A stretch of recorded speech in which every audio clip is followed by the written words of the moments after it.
Hi, this video is about WorkScheduler, which is an application available on the Structurally Sound Software Solutions website. And the URL for that website is sssol.com.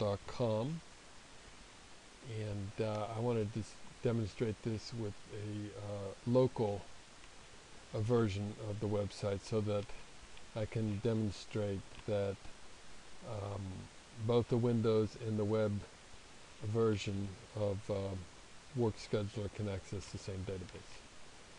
So these are the menu items for WorkScheduler.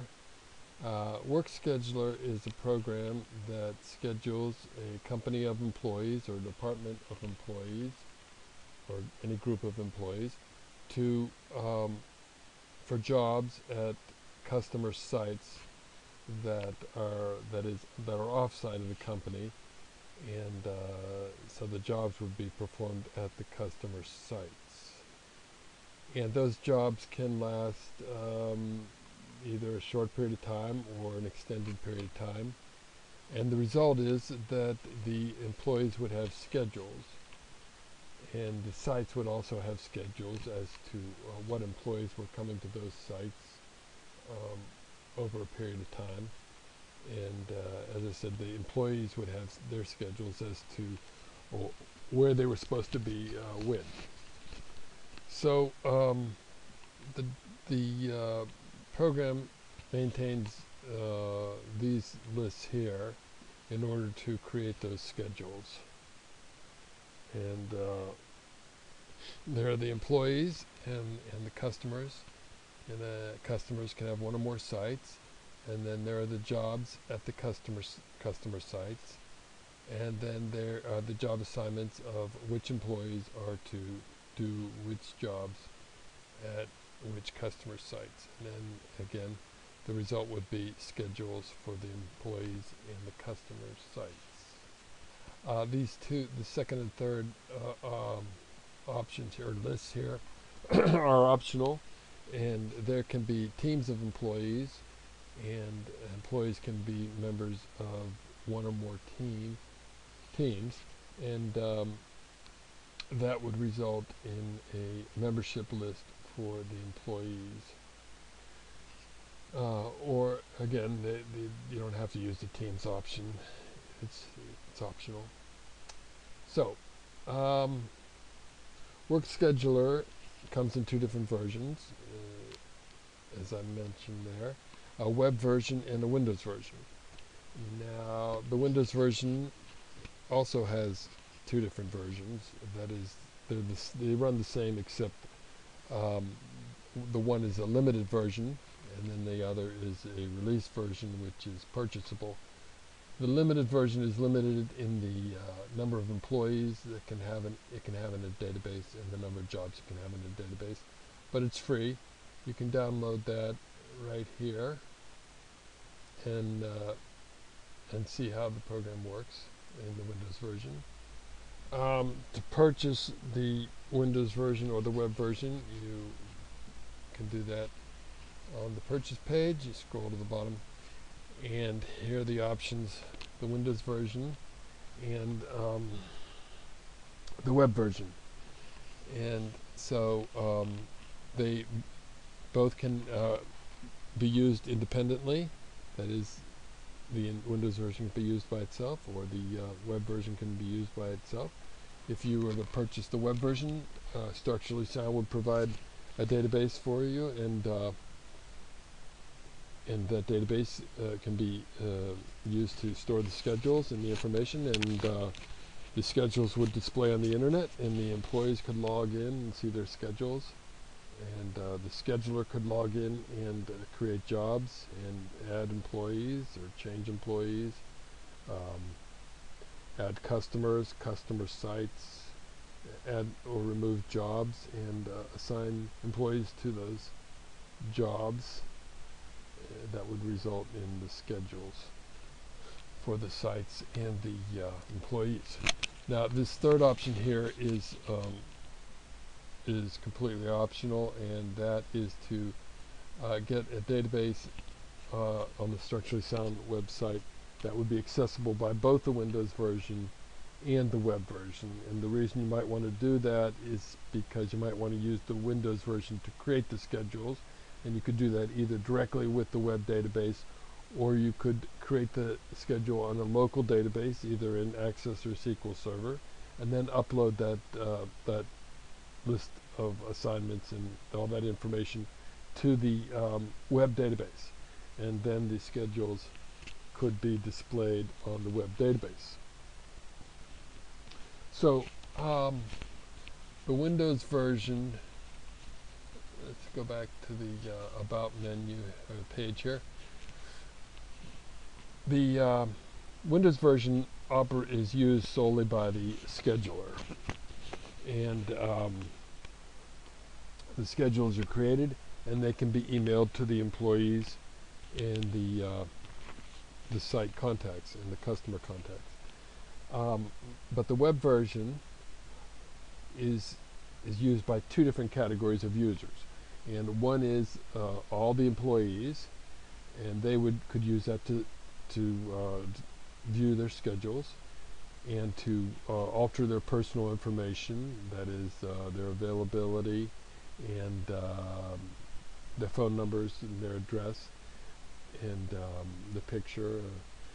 And then the other category of user is the scheduler or the manager, and he would go in there and see a fuller set of menus, and he can create, add employees or change employees, add customers, customer sites, add jobs, remove jobs, and assign employees to those jobs. So the scheduler has a much fuller selection of menus and access to the database. Again, the employees, they can't delete anything. So let's just look at that.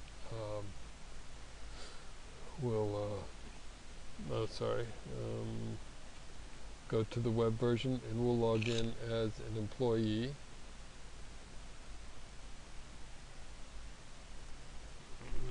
On this demo database.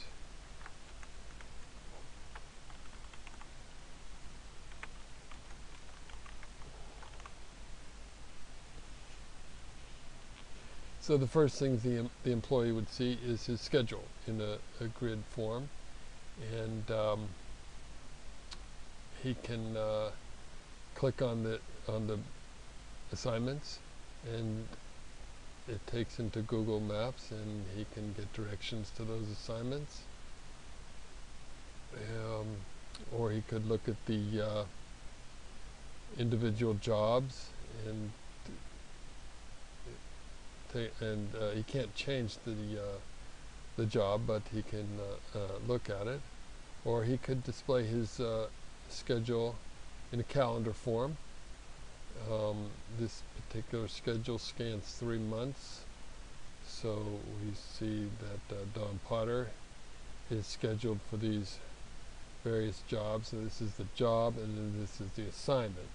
So as I said, a job could have multiple employees assigned to it, but each employee to job relationship is an individual assignment for that employee and that job.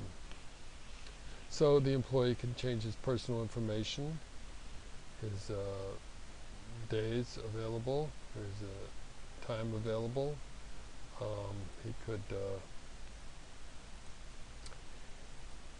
add unavailable days. He could change his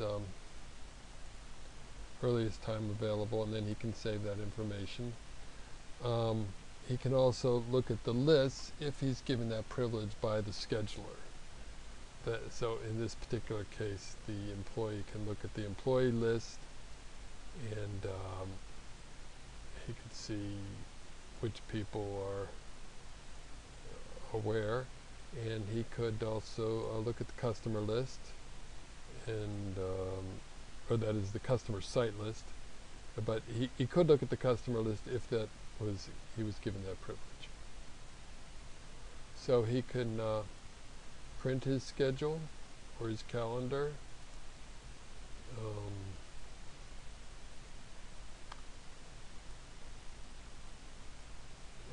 his calendar on a month-by-month basis. So that's the employee's menu, what menus he gets. Now if we log in as a scheduler,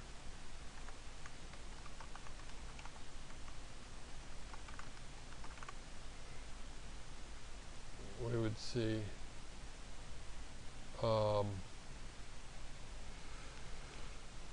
his the list of jobs is first what it takes him to, but each of the categories or the lists of the various subject matters are listed here on the all list form. So we could look at the employees and the teams, team membership, customers, and the customer sites. We could see if this particular customer has 3 sites,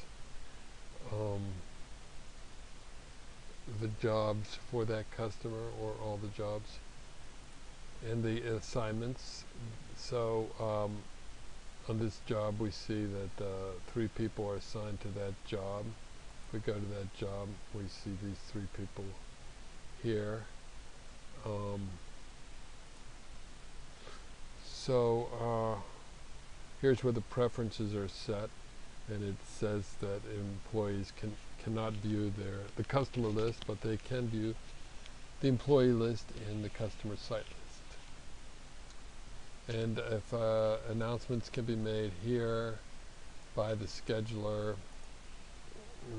have a great day.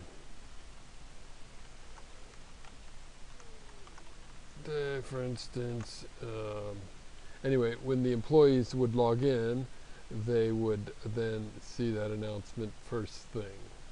So for instance, that will log back in as Don Potter.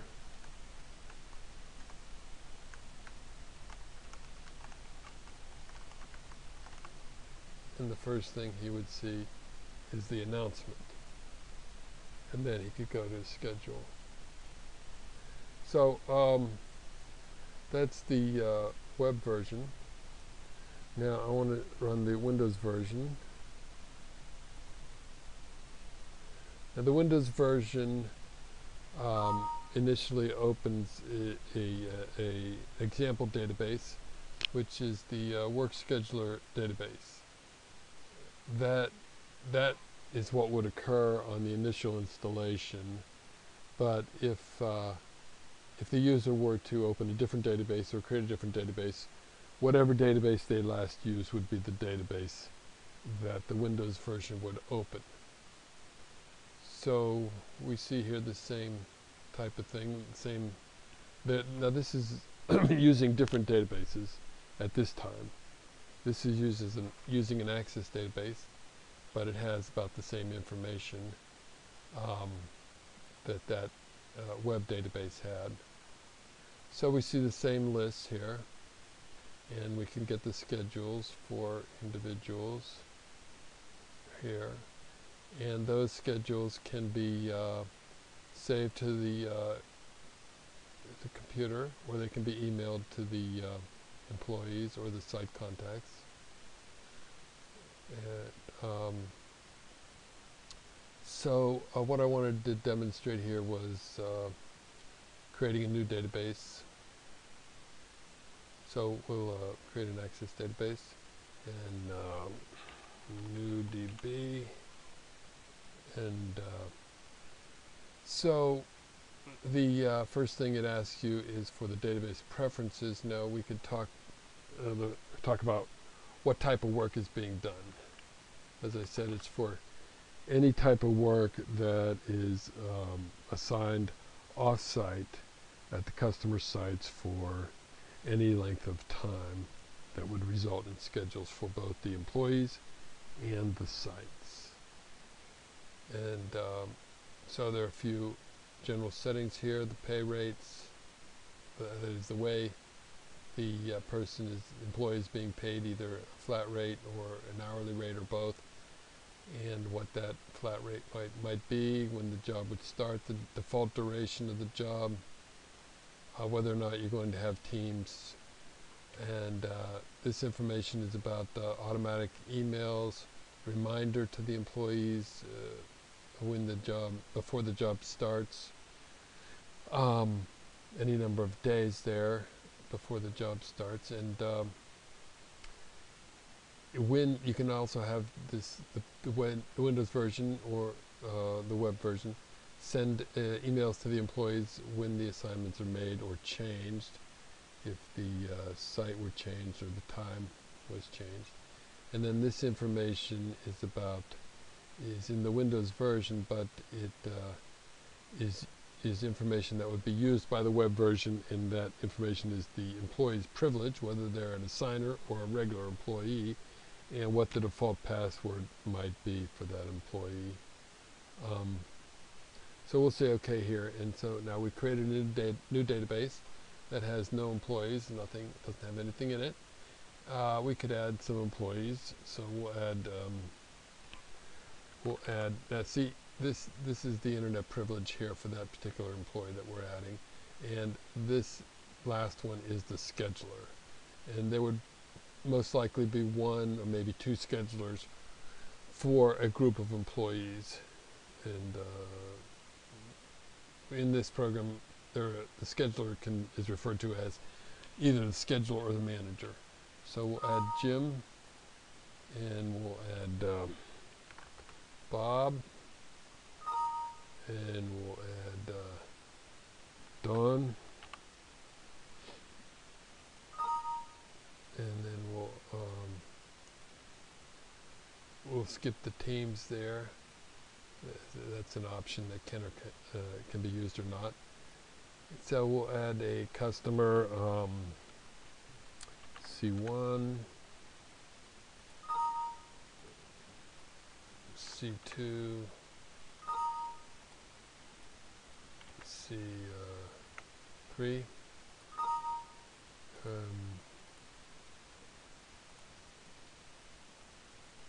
and then we'll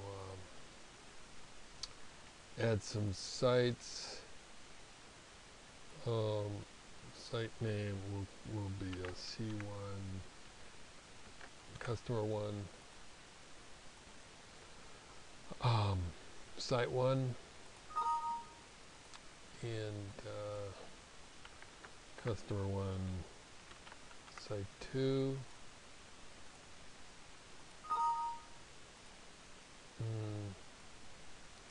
customer 1, site 3,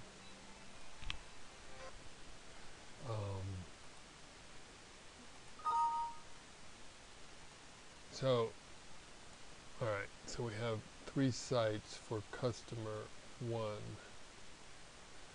Now we'll add some jobs.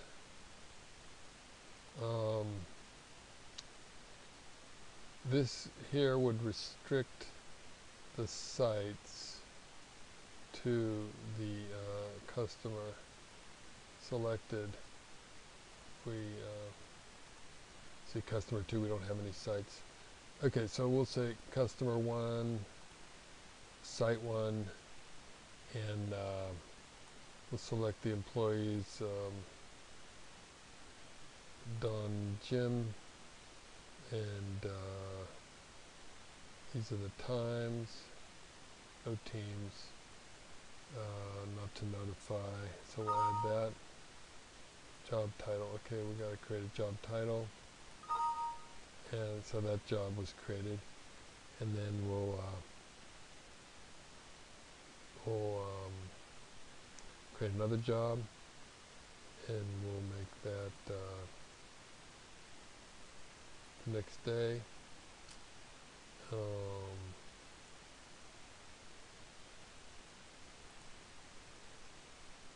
And well, let's make it Monday.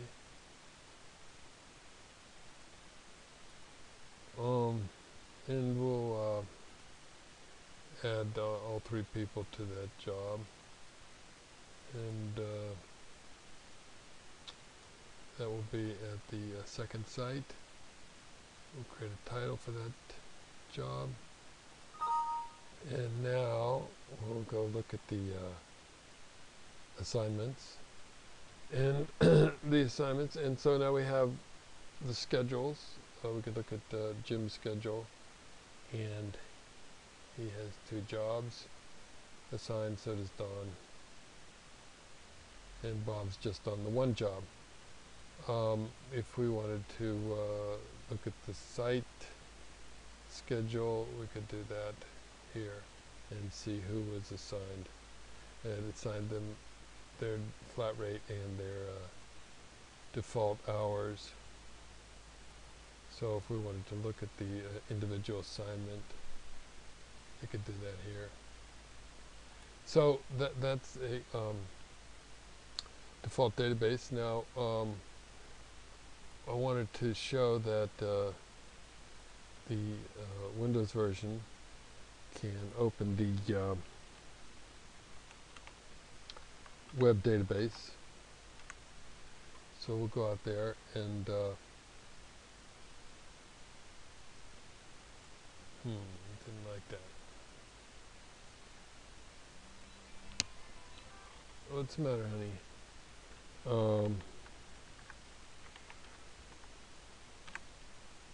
Let's try that. Alright, so there, got the right database name. Okay, so now we're looking at the database that was being edited by the web version. And we'll add an employee here, and we'll call him Tom. And we'll put Tom on one of those jobs. And so we'll add Tom to that job. Oops. Added Clark, Tom. We'll say OK. We'll close and save the changes. OK. So you can see that test job now has Tom there. Okay, so we'll close that Windows version, and then we'll look at it with the web version. Oh, I'm in the not in the local.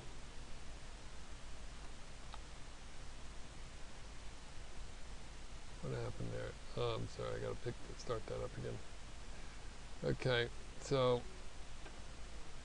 we'll go to the local version, and we'll go out to that chapter.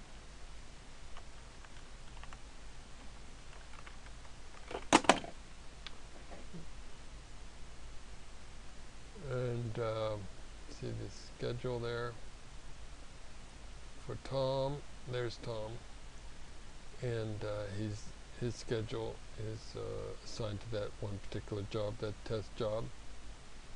And if we look at the all list form, you can see the employees, and we can look at Tom's information.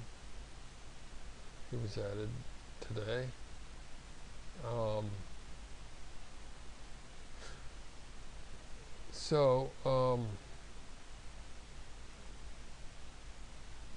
What we demonstrated there was that the Windows version and the web version can both access the same database and change the information so that the schedules can be viewed on the internet.